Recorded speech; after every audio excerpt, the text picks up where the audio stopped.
Hello दोस्तों, welcome to only IAS. Date है आज की 21 जनवरी 2023 एंड आप सभी का स्वागत है आज के एडिटोरियल डिस्कशन में।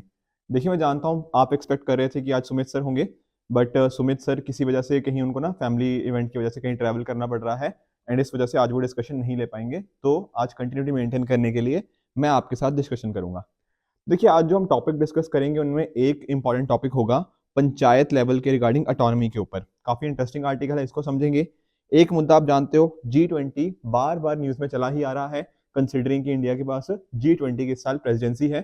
तो काफी इंपॉर्टेंट हो जाता है आपके एग्जाम्स के लिए, चाहे वो प्रीलिम्स हो, मेंस हो, एंड स्पेशली जिन स्टूडेंट्स का ना अभी इंटरव्यू है स्टार्टिंग फ्रॉम 30 जनवरी, उनके लिए G20 को अच्छे से तैयार करना एक बहुत इंपॉर्टेंट उनका एक बहुत इंपॉर्टेंट वर्क है, राइट।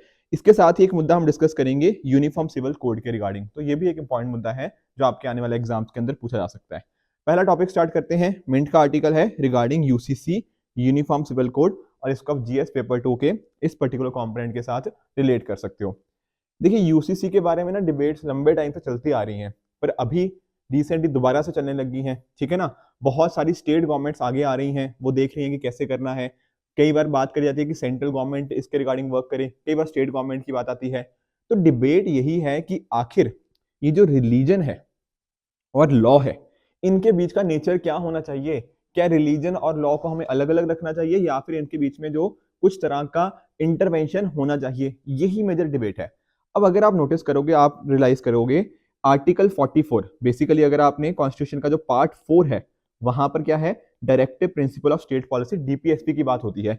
उसमें जो आर्टिकल 44 है उसके अंदर लिखा गया है कि स्टेट हमारा एक यूनिफॉर्म सिविल कोड इसको सिक्योर करने की बात करी गई है। इवन देखो, बहुत सारी जजमेंट्स, जैसे for example Sarla Mudgal case, इस पर्टिकुलर केस में भी सुप्रीम कोर्ट ने यूनियन गवर्नमेंट को बोला था कि उसको एफर्ट्स लेने चाहिए ताकि हम यूनिफॉर्म सिविल कोड की तरफ बढ़ पाए। अब देखो सर, ये होता क्या यूनिफॉर्म सिविल कोड? देखो, एक्चुअल में बात ये है कि हमारे यहाँ पे ना अलग अलग कम्युनिटीज के अलग अलग पर्सनल लॉज हैं। जैसे एग्जाम्पल समझते हैं, हिंदूज की अगर हम बात करें तो हिंदूज का हिंदू मैरिज एक्ट अलग से है, हिंदू सक्सेशन एक्ट है, इसी तरह से गार्जियनशिप के लिए एक्ट है, मेंटेनेंस एंड अडॉप्शन का एक्ट है। उसी तरह से अगर हम बात करें, जैसे मान लो मुस्लिम्स की बात कर लीजिए तो वहां पर शरिया लॉ आ जाता है। क्रिश्चियंस की बात करें तो क्रिश्चियन मैरिज एक्ट अलग है। इस तरह से अलग अलग तरह के हमारे पास एक्ट है। तो ये जो सारी चीजें हैं, जैसे फॉर एग्जाम्पल आप जानते हो, मैरिज की बात हो गया, इनहेरिटेंस की बात हो गया, अडॉप्शन की बात हो गया, ये इस तरह के जो पर्सनल लॉज है ना, ये हर पर्टिकुलर कम्युनिटी के लिए अलग अलग हो जाते हैं।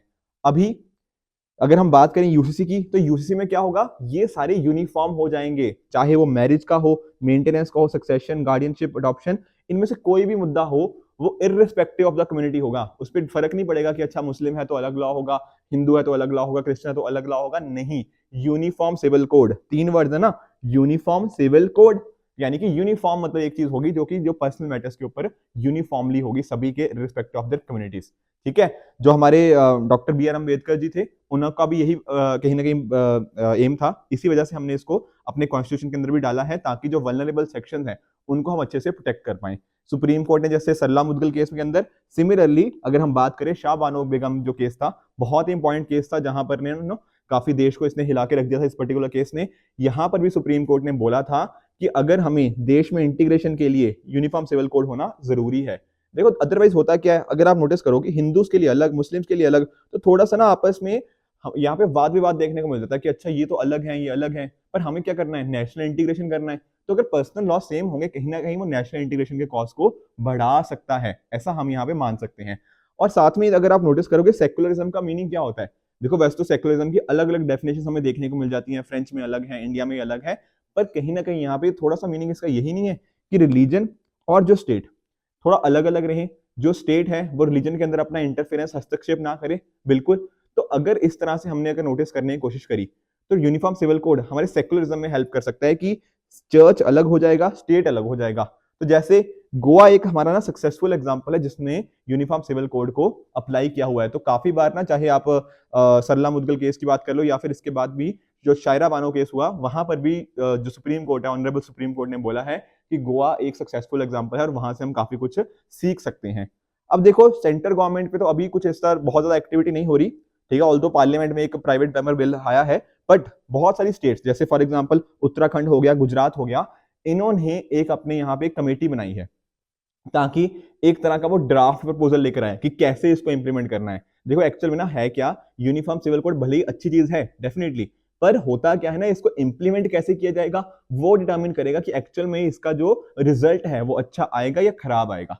सुप्रीम कोर्ट ने देखो एक ना बहुत सारे कुछ लोगों ने यहाँ पे पीआईएल डाली थी सुप्रीम कोर्ट के अंदर कि इस तरह की कमेटी ये कैसे बना सकते हैं, ये नहीं बननी चाहिए पैनल वगैरह, पर सुप्रीम कोर्ट ने उनको डिसमिस कर दिया है कि नहीं, स्टेट्स बना सकती हैं अगर यहाँ पे अपना एक तरह का पैनल बनाना चाहें, और वो काम चल भी रहा है। उसी तरह से केरला हाई कोर्ट ने भी, ठीक है ना, इसके रिगार्डिंग देखा हुआ है कि सेंटर को ये चीज करनी चाहिए। तो बहुत सारे यहाँ पे देखने को एफर्ट्स देखने को मिलते हैं जुडिशरी के द्वारा। सिमिलरली जैसे मैं बात कर रहा था, पार्लियामेंट के अंदर भी एक प्राइवेट मेंबर बिल भी इसके रिगार्डिंग आया है कि हमारे पास एक कमेटी होनी चाहिए जो इसको देखे, ठीक है। तो इस तरह से एफर्ट्स बहुत सारे यहाँ पर चल रहे हैं, ठीक है। एक और पर्टिकुलर केस था, ऑल्दो इतना इंपॉर्टेंट नहीं है, यहाँ पर भी हमें देखने को मिला था कि यहाँ पर भी सुप्रीम कोर्ट ने बात करी थी कि यूसीसी का इंप्लीमेंटेशन आखिर क्यों नहीं हो रहा। उसी तरह से ट्रिपल तलाक रूलिंग के अंदर भी ये बात हरी गई थी। देखो ये आप नोटिस करो ना, एक्चुअल में होता है क्या ना, जो वुमेन है उनके ऊपर कई बार बहुत ही नेगेटिव इंपैक्ट पड़ता है। किस चीज का? जब ये कम्युनिटी बेस्ड लॉज अलग अलग होते हैं। काफी सारी कम्युनिटीज के अंदर ऐसा देखने को मिला है कि जो लॉज है ना वो जेंडर न्यूट्रल नहीं है, वुमेन को ज्यादा वहां पे नुकसान होता है। पर अगर हमने एक यूनिफॉर्म लॉज बना दिए तो देयर इज अ पॉसिबिलिटी कि वुमेन का जो स्टेटस है वो हमें इंक्रीज होता हुआ देखने को मिल जाएगा, ठीक है। अब देखो थोड़ा हिस्ट्री बुक्स में अगर हम जाने की कोशिश करें, देखें कि पास्ट में आखिर क्या हुआ था, तो आप रियलाइज करोगे कि जब हमारा संविधान बन रहा था तो कॉन्स्टिट्यूशन असेंबली में ना अलग अलग व्यूज थे।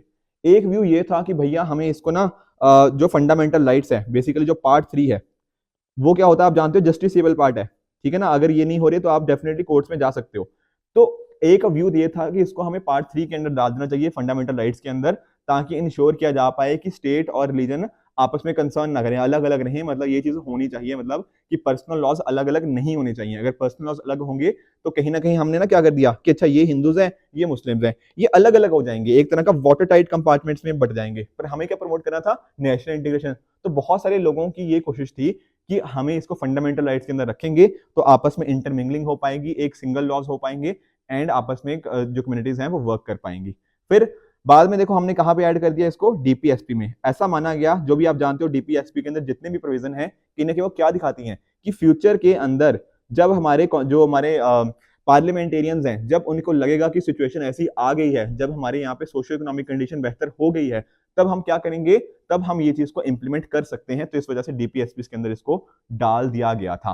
पर देखो इसके साथ ही कई बार ना एप्रीहेंशन भी आते हैं। एप्रीहेंशन इस बात के कि देखो हमारे यहाँ पे एक बात होती है डाइवर्सिटी की, ठीक है ना, अलग अलग विभिन्नताएं हैं इंडिया के अंदर। कहीं ऐसा तो नहीं कर रहे कि हम यूसीसी के चक्कर में हमारी जो डाइवर्सिटी है उसको इग्नोर कर दें? कहीं देखो इंडिया का सबसे पावरफुल चीज क्या है? ऑब्वियसली यूनिटी इन डाइवर्सिटी, ठीक है ना, कि हमारे यहाँ पे इतनी विभिन्नताएं भी हैं पर हम साथ में रहना भी जानते हैं बहुत प्रेम और उससे प्यार से, बिल्कुल। तो यहाँ पर कई बार डर लगता है कि ऐसा तो नहीं कि एक पर्टिकुलर कम्युनिटी के जो रूल्स हैं वो दूसरी कम्युनिटी के ऊपर थोप दी जाएं, ये भी गलत हो जाएगा, ठीक है ना। तो ये इस तरह के जो फियर्स हैं उनको हमें टैकल करना पड़ेगा, ताकि ऐसा हम इंश्योर कर पाए कि जो पर्सनल लॉज हो वो पूरे देश की ग्रोथ के लिए हो, जो वुमेन की इंपावरमेंट है उसके डायरेक्शन में हम वर्क करें। बट ऐसा नहीं होना चाहिए कि किसी पर्टिकुलर कम्युनिटी के जो अगर उनकी जो फेयर डिमांड्स हैं उनको हम मीट ना करें, ठीक है। तो यूसीसी का ऑब्जेक्टिव क्या होना चाहिए? कम्युनल पीस होना चाहिए, नेशनल इंटीग्रेशन होना चाहिए, सबको हम समान तरह से दें, वुमेन के राइट्स हो गया, जो डाइवोर्स हो गया, मैरिज हो गया, इस तरह के जो नॉर्म्स हैं वो सभी जगह पे कंसिस्टेंट रहें, यही यूसीसी का वर्क होना चाहिए, ठीक है ना। तो ऊपर से आप नोटिस करो, देखो अगर ना इस तरह से अलग अलग लॉज है हमारे पास, हिंदूज के लिए अलग, मुस्लिम्स के लिए अलग, क्रिश्चियंस के लिए अलग, इससे ना जुडिशरी को भी बड़ी दिक्कत होती है। क्यों? क्योंकि ये पर्सनल लॉज को इंटरप्रेट करना काफी मुश्किल काम हो जाता है। अब देखो जुडिशरी जो हमारे जजेस हैं वो जजेस किसमें, उनकी एक्सपर्टीज किसकी है? उनकी एक्सपर्टीज है लॉ के अंदर, उनकी एक्सपर्टीज थियोलॉजी में थोड़ी है, ठीक है ना, रीजन के अंदर थोड़ी ना उनकी एक्सपर्टीज है। तो इनको इंटरप्रेट करना कैसे, ये चीजें इंश्योर कर पाएंगी, ये काफी मुश्किल हो जाता है जुडिशरी के लिए काम।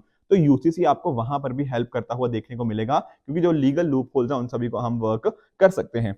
बहुत सारी कंट्रीज के अंदर देखो one size fits all approach ली गई है, इटली हो गया, यूएस हो गया, यूके हो गया, पर इंडिया में तो डाइवर्सिटी है। तो यूसीसी को वर्क करना एक बहुत इंपॉर्टेंट काम बन जाता है। देखो मैं आपको एग्जांपल समझाता हूँ। जैसे मान लो एक हिंदू है, एक मुस्लिम है, अब इनमें मैरिज प्रैक्टिस अलग है, इनमें मैरिज प्रैक्टिस अलग है। अब इनकी मैरिज प्रैक्टिस को माने या इनकी मैरिज प्रैक्टिस को माने या क्रिश्चियंस की मैरिज प्रैक्टिस को माने, तो आपस में कॉमनैलिटी को लेके आना इंडिया जैसी डाइवर्स कंट्री के अंदर एक मेजर चैलेंज यहाँ पर बन जाएगा। तो ये भी इसका इंप्लीमेंटेशन ही बताएगा कि एक्चुअल में ये कितना अच्छा है। आइडिया पेपर के ऊपर बहुत अच्छा है, बहुत सारी चीजें इसके बेनिफिट्स भी हैं, जैसे मैं आपको यहाँ पर भी, ठीक है ना, इसके प्रोज आप देख सकते हो कि सभी सिटीजन को इक्वल स्टेटस हो गया, जेंडर इंपावरमेंट, वुमेन इंपावरमेंट के अंदर काम करेगा, यंग पॉपुलेशन हो गया, उनको एस्पिरेशंस को मीट करेगा, नेशनल इंटीग्रेशन का हमने पॉइंट डिस्कस किया, और ये जो पर्सनल लॉज वाले इश्यूज थे इनको हम कहीं ना कहीं डील कर सकते हैं। पर कुछ कॉन्स भी हैं कि इंडिया को इसके इंप्लीमेंट करने के अंदर बहुत सारी प्रैक्टिकल डिफिकल्टीज आएंगी, लोगों में कैसे कंसेंसस बनेगा, आपस में कोऑर्डिनेशन कैसे होगा, कौन से एक पर्टिकुलर कम्युनिटी को पीछे होना पड़ेगा, किसी को आगे होना पड़ेगा, कैसे बैलेंस होगा ये चीजें, इसके रिगार्डिंग काफी डिफिकल्टीज हमें देखने को मिल सकती हैं। बाकी देखो आर्टिकल 25 से लेकर आर्टिकल 28 के अंदर आप जानते हो हमारे यहाँ पे रिलीजियस फ्रीडम की बात करी गई है, वो भी एक फंडामेंटल राइट है, तो कहीं ना कहीं ये उसके साथ तो नहीं हमारे यहाँ कॉन्फ्लिक्ट में आता, तो ये भी एक क्वेश्चन मार्क यहाँ पे बन सकता है। बाकी इसको ऐसा भी देख सकते हैं कुछ लोग कि ये स्टेट क्यों इंटरफेयर कर रही है हमारे पर्सनल मैटर्स के अंदर, तो ये भी एक क्वेश्चन मार्क यहाँ पे उठ जाता है, ठीक है। बाकी सेंसिटिव है, टफ है, और टाइम पता नहीं अभी सूटेबल है या नहीं है, ये क्वेश्चन मार्क काफी सारे लोगों के अंदर आ जाता है। तो डेफिनेटली देखो अच्छा है आइडिया, बट इंप्लीमेंट कैसे होगा, किस तरह से होगा, वो डिटरमिन करेगा कि यूसीसी एक सक्सेस बनता है या एक फेलियर की तरह हमारे सामने आता है। राइट फ्रेंड्स, तो ये था पहला आर्टिकल। अब चलते हैं हम अपने दूसरे आर्टिकल की तरफ। जो हमारा दूसरा आर्टिकल है that is regarding G20 presidency to amplify South Asia's voice, और इसको आप जीएस पेपर 2 के इस पर्टिकुलर कंपोनेंट के साथ रिलेट कर सकते हो। देखो इस आर्टिकल में ना G20 प्रेसिडेंसी इंडिया कैसे यूज कर सकता है वो सारी चीजें बताई गई हैं, उस पर आएंगे। थोड़ा सा मैंने G20 का आपको समरी दे देता हूँ ताकि कोई क्वेश्चन आए तो उसके रिगार्डिंग आप टैकल कर पाओ। देखो दरअसल में G20 में ना एक्चुअल में है क्या, ये 20 कंट्रीज नहीं है, ध्यान समझना, इसमें 19 कंट्री है और साथ ही साथ क्या है, यूरोपियन यूनियन। तो 20 कंट्रीज नहीं है, 19 कंट्रीज प्लस यूरोपियन यूनियन है, और एक तरह का क्या है, ये इंटर गवर्नमेंटल फोरम है, ठीक है ना। दरअसल में हुआ क्या ना, इसका जो फॉर्मेशन हुई ना वो 1999 के अंदर देखने को मिली। उस टाइम पर दुनिया में बहुत सारे इकोनॉमिक क्राइसिस आ रहे थे, तो उसके रिस्पॉन्स में इसको बनाया गया। पर जब इसको बनाया गया ना उस टाइम पर हमने इसको थोड़ा इकोनॉमिक बॉडी की तरह ज्यादा देखा। तो यहाँ पर क्या हुआ, हमारे जैसे फॉर एग्जाम्पल फाइनेंस मिनिस्टर हो गया या फिर जो सेंट्रल बैंक के गवर्नर जैसे आरबीआई हो गया, इनकी पार्टिसिपेशन यहाँ पे होती थी। यहाँ पर हमारे प्रधानमंत्री जी या फिर जो हेड ऑफ स्टेट या गवर्नमेंट जो भी आप कहना चाहो, जैसे इंडिया में तो प्रधानमंत्री जी हेड ऑफ गवर्नमेंट है, बट बाकी जो भी ऑल ओवर द वर्ल्ड जो बाकी कंट्रीज हैं वहां पर जो उनके हेड्स होते हैं उनकी पार्टिसिपेशन नहीं थी। पार्टिसिपेशन किसकी थी, फाइनेंस मिनिस्टर की हो गया या फिर सेंट्रल बैंक के गवर्नर की। पर धीरे धीरे हमने ऐसा नोटिस किया कि नहीं यार, अगर हमने इसको अच्छे से करना है ना तो हमारे यहाँ पे जो हेड्स हैं, उस कंट्री के हेड्स हैं, उनकी इन्वॉल्वमेंट भी यहाँ पर होनी चाहिए। तो हुआ क्या, 2008 में जब हमने ग्लोबल इकोनॉमिक क्राइसिस देखा, उसके बाद हमने क्या किया, इसको इंश्योर किया कि यहाँ पर जो हेड ऑफ स्टेट्स हैं या हेड ऑफ गवर्नमेंट्स हैं उनकी इन्वॉल्वमेंट देखने को मिली। तो ओवर द टाइम क्या हुआ, पार्टिसिपेशन इसकी बहुत ज्यादा हो गई। और देखो ये वो वाली कंट्रीज हैं, इनमें डेवलप्ड कंट्रीज भी आती हैं और डेवलपिंग कंट्रीज भी आती हैं। तो दुनिया की जो सबसे बड़ी लार्जेस्ट इकोनॉमीज हैं वो इसका पार्ट है। अगर मैं आपको थोड़ा सा आपको बताने की कोशिश करूं तो मोर देन 85% जो ग्रॉस वर्ल्ड प्रोडक्ट है वो पर्टिकुलर इन 20 या 19 कंट्रीज और यूरोपियन यूनियन से आता है। नियरली 80% का जो इंटरनेशनल ट्रेड है वो यहाँ पर है। साथ ही साथ 2/3 world population in particular countries के साथ देखने को मिल जाएगी। 50% एरिया दुनिया का इन पर्टिकुलर कंट्रीज के अंदर देखने को मिल जाएगा। तो इससे होता क्या है, ये सारी कंट्रीज बहुत ज्यादा इंपॉर्टेंट हो जाती हैं। तो ये था कुछ बैकग्राउंड G20 का। अब चलते हैं कि आर्टिकल आके डिस्कस क्या कर रहा है। यहाँ पर देखो नोटिस करो, आज के टाइम पर ना दुनिया में बहुत ज्यादा पोटेंशियल भी है पर साथ ही साथ अच्छा खासा एक डेंजर भी है। इस टाइम पर इंडिया ने प्रेसिडेंसी ली है। देखो फॉर एग्जांपल आप नोटिस करो, दुनिया में इन्फ्लेशन का डर है, ठीक है ना। ऊपर से हम बात करें कि 2023 में हम रिसेशन देख सकते हैं बहुत सारी कंट्रीज के अंदर। आपने यील्ड इन्वर्जन के बारे में सुना होगा, तो 2000 हिंटिंग टुवर्ड्स कि हम रिसेशन देख पाएंगे।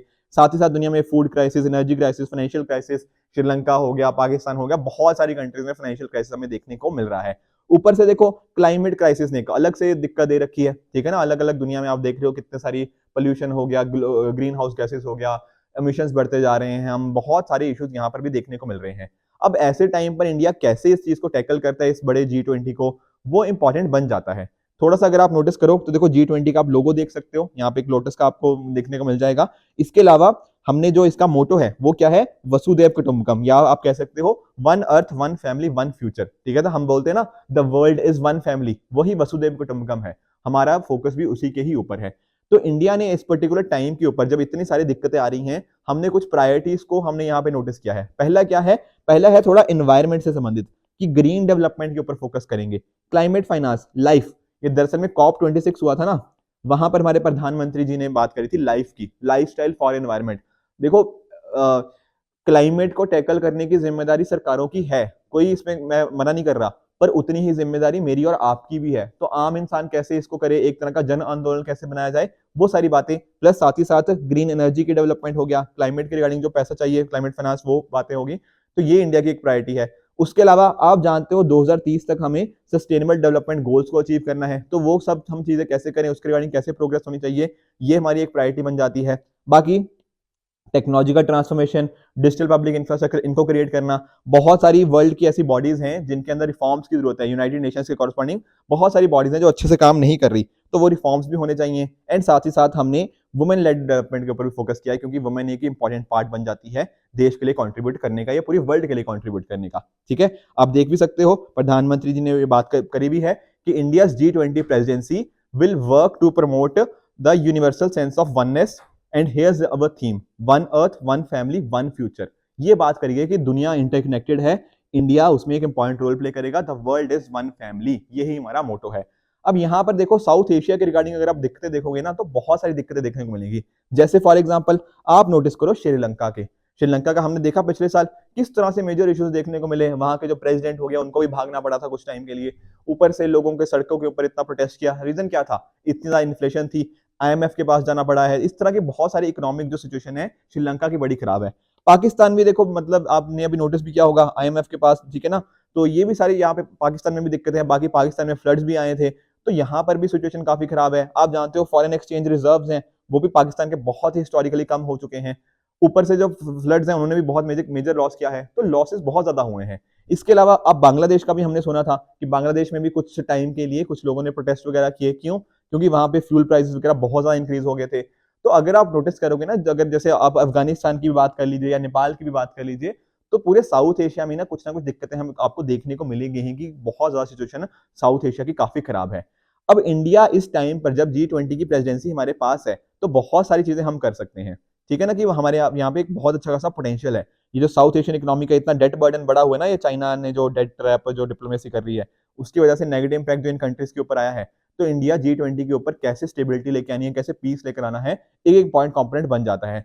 देखो साउथ एशिया की अगर हम बात करें तो 1.8 बिलियन लोग, लगभग 180 करोड़ से भी ज्यादा लोग यहाँ पे रहते हैं। ठीक है, 1/3 ग्लोबल पुअर रहते हैं, और साउथ एशिया जो है वर्ल्ड की one of the fastest growing market है, तो इंपॉर्टेंट है साउथ एशिया। ठीक है ना, और ऊपर से क्योंकि इंडिया देखो साउथ एशिया की सबसे बड़ी कंट्री है, तो डेफिनेटली उससे क्या होगा, उससे इंडिया की बात मतलब इंपॉर्टेंट बन जाती है। ऊपर से अगर आप नोटिस करोगे ना, तो ये जो 8 कंट्रीज मैंने आपको बताई जो सार्क के अंदर, south Asian association for regional cooperation के अंदर जो 8 कंट्रीज हैं, अफगानिस्तान, पाकिस्तान, इंडिया, नेपाल, श्रीलंका, मालदीव्स, भूटान और बांग्लादेश, इन 8 कंट्रीज में से सिर्फ एक ही कंट्री है जो G20 में रिप्रेजेंटेड है, वो कौन सी है, इंडिया। तो इंडिया का रिस्पॉन्सिबिलिटी एक तरह से बन जाती है कि हम जो साउथ एशिया की आवाज है पूरी दुनिया तक लेके जाएं। ठीक है, ऊपर से अगर आप नोटिस करो तो G20 में डेवलपिंग कंट्रीज का इंपॉर्टेंस बहुत ज्यादा है। दरअसल में होता क्या है ना कि G20 में ट्रियोका करके है, आपको अगर मैं थोड़ा सा बताना चाहूं तो G20 में ना कोई परमानेंट वो नहीं है। ठीक है, तो यहां पर जो प्रेसिडेंसी होती है वो रोटेट होती रहती है। होता क्या है, जैसे फॉर एग्जांपल आप नोटिस करो कि आज क्या है, इंडिया प्रेसिडेंट है, पर इसके पहले कौन था, इसके पहले था इंडोनेशिया, और आने इंडिया के बाद अगले साल मतलब इसके बाद कौन आएगा, अगले बाद आएगा ब्राजील।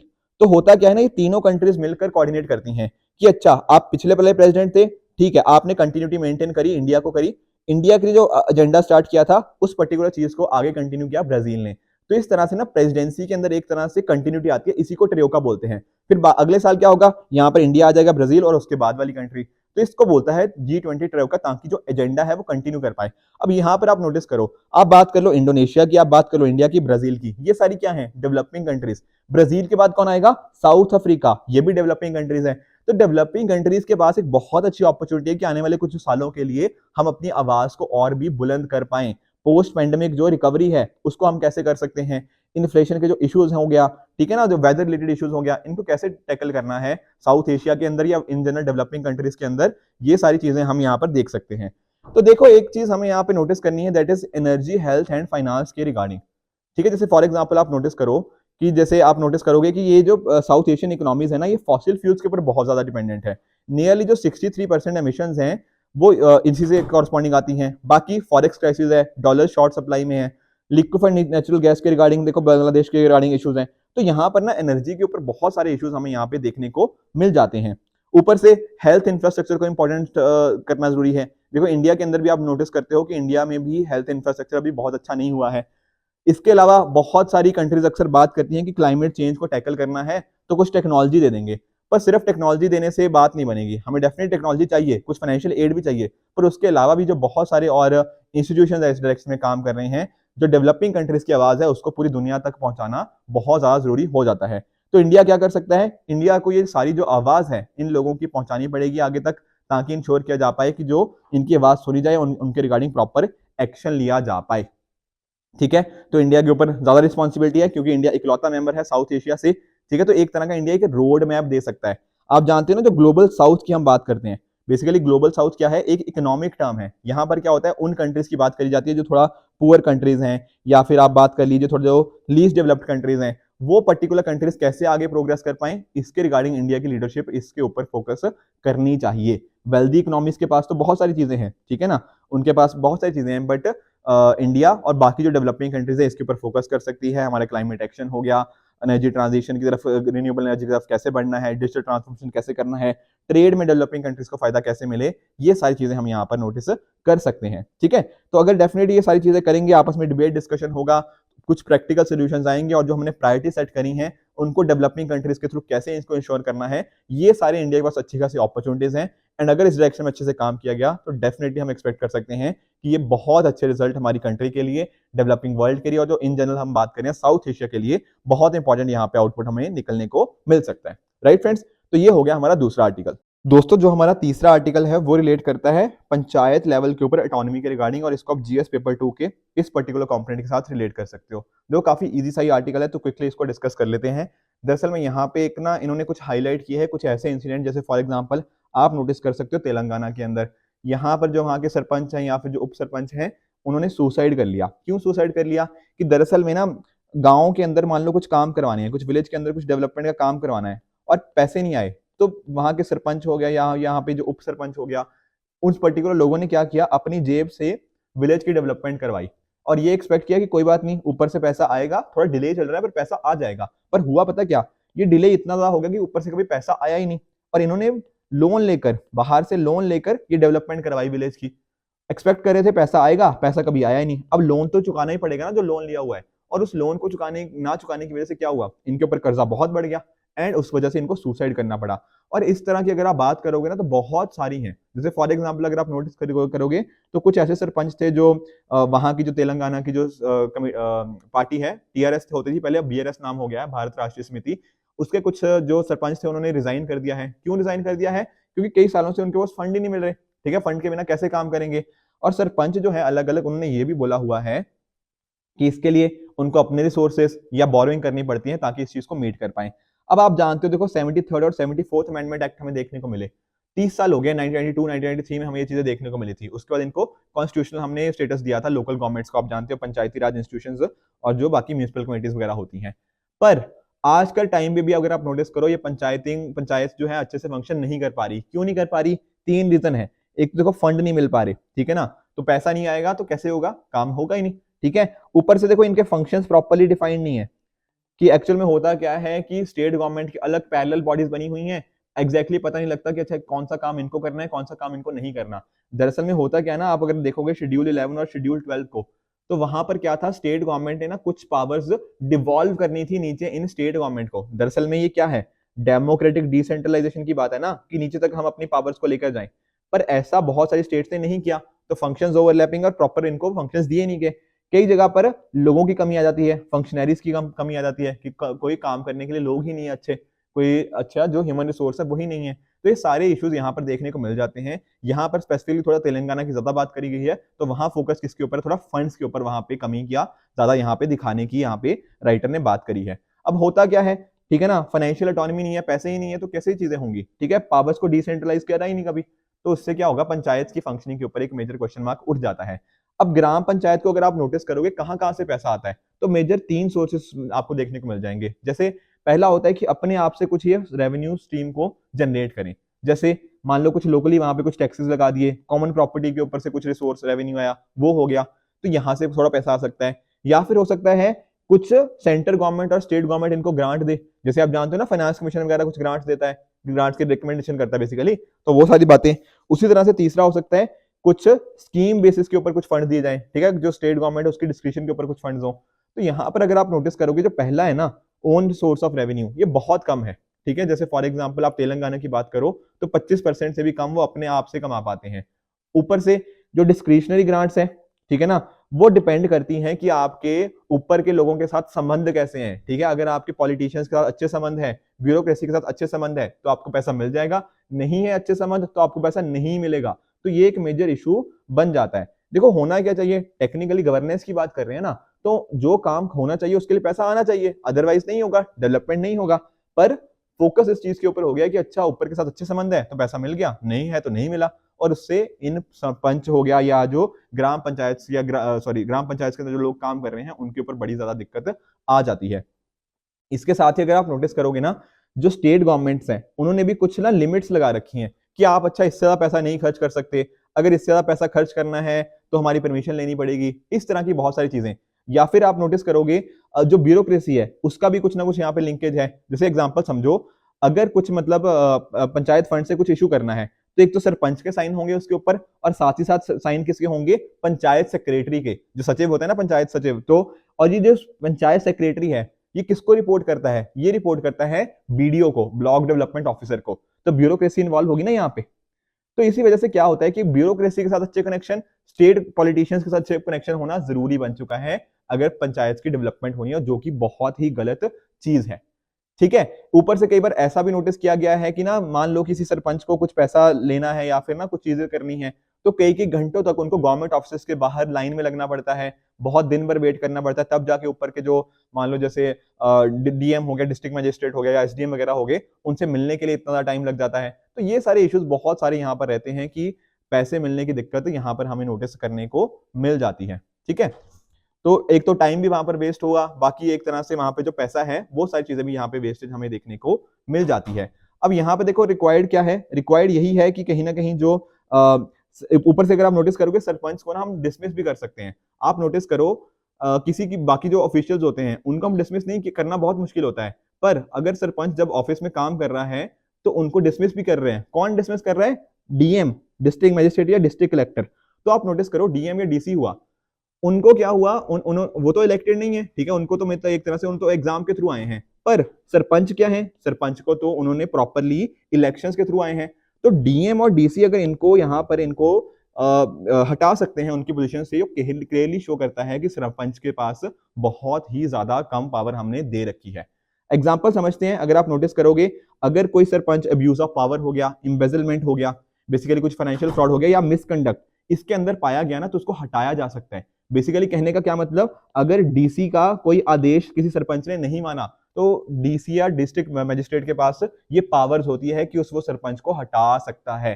तो इससे ना क्या होता है, जो सरपंच हो गया तो इनकी जो अथॉरिटी है उसको एक नीचे का प्रोविजन हमें देखने को मिलता है। और ये देखो लीगल प्रोविजन कैसे हो सकती है, आप खुद सोचो ना, इलेक्टेड ऑफिशियल को किसी ने हटा दिया इतनी आसानी से, तो बहुत ही मेजर क्वेश्चन मार्क यहाँ पे देखने को मिल जाते हैं। तेलंगाना की यहाँ पे जैसे बात करिए ना, 100 से भी ज्यादा सरपंच को यहाँ पे हटा दिया गया है। ठीक है ना, एक बार तो ये था कि हाँ इन्होंने थोड़ा प्रोटेस्ट कर दिया तो उस वजह से हटा दिया, तो बहुत ही इलॉजिकल रीजन की वजह से भी कई बार इनको हटा दिया जाता है।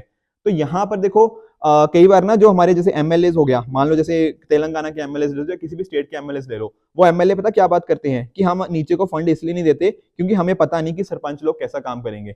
पर राइटर ये बोल रहा है कि भैया आप अपने थोड़ा गिरेबान में तो झांकिए, आप लोग कौन सा फंड को अच्छे से यूटिलाइज करते हो जो आप सरपंच को बोल रहे हो कि अच्छे से फंड यूटिलाइज नहीं होते। तो हमें ना देखो, अगर डेमोक्रेटिक डिसेंट्रलाइजेशन की जो बात करते हैं, अगर उसको एक्चुअल में अचीव करना है, जो हमारे महात्मा गांधी जी का आइडिया था उसको एक्चुअल में अचीव करना है कि ग्रास रूट लेवल के ऊपर डेवलपमेंट चाहिए, तो पंचायत को, सरपंच को, इनको हमें डेफिनेटली प्रॉपर पावर्स देनी ही पड़ेंगी। जो बात करी ना फंड्स की, फंक्शंस की, फंक्शनरीज की, ये सारी चीजें अगर होंगी तभी कहीं ना कहीं हम लोकल लेवल तक डेवलपमेंट लेके जा पाएंगे, नीचे तक डेवलपमेंट हो पाएगी एंड उसके हमें रिजल्ट अच्छे से देखने को मिलेंगे। तो यही सारी चीजें चाहिए। लिमिटेड डिसेंट्रलाइजेशन है अभी तक, पर अगर जेन्युइन ऑटोनॉमी देनी पड़ेगी तभी हम एक्सपेक्ट करेंगे कि डेवलपमेंट एक्चुअल में रियल टाइम्स में हमें देखने को मिल जाएगा। राइट है, तो ये थे आज के तीनों आर्टिकल जो मैं आपके साथ डिस्कस करना चाहता था। इसी तरह से आप भी अपने एंड पे हार्ड वर्क करते रहिए। Goodbye and good luck.